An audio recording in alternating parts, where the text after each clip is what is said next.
Hello everyone. তো আজকে যাচ্ছি এক অন্নপ্রাশনে, যেটা ছিল ফালাকাটার নান্দনিক রেস্টুরেন্টে। তো সেখানে পৌঁছেই দেখি এলাহি সব কারবার একদম। তো আমরা একটু লেটই হয়ে গেছিলাম ভাবছিলাম। এখন গিয়ে দেখি এতটা পরিমাণে সেখানে ভিড় যে কি আর বলবো। আর এই দেখো, এখানে হলো বেবিটির অন্নপ্রাশনের ডেকোরেশনটা তোমাদের দেখিয়ে দিচ্ছি। আর এখন এই দেখো হলো অন্নপ্রাশন বয়, কি কিউট লাগছে। আর এই দেখো আমার দুষ্টু মিষ্টি মেয়ে, দেখো মানুষকে দেখছে আবার দৌড়ে চলে আসছে।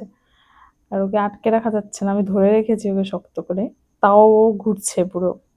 তারপর দেখি খাওয়ার স্টলে খুবই পরিমাণে ভিড়। তো বড়মশাই এখান থেকে ফার্স্টে এনে দিল আমাকে চিকেন পকোড়া, তারপর এনে দিল সুইট কর্ন।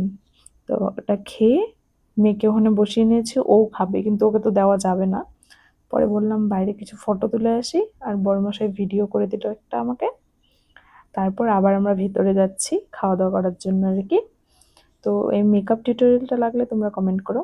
তারপর বসে পড়েছি, দিল সাদা ভাত, ভেজ ডাল, তারপর দিয়েছিল কাঁঠাল চিংড়ি, তারপর বেগুনি, কাকতল ভাপা, তারপর ছিল শোস্টপার ফ্রাইড রাইস আর মাটন কষা, তারপর ছিল পাঁপড়, চাটনি, কালাকাঁদ, মিষ্টি ছিল, আমি মিষ্টি খাই না সেই জন্য নিয়েছিলাম আইসক্রিম। আর দ্যাটস ইট ফর টুডে। আজকে এখন চলে যাচ্ছি বাড়ি।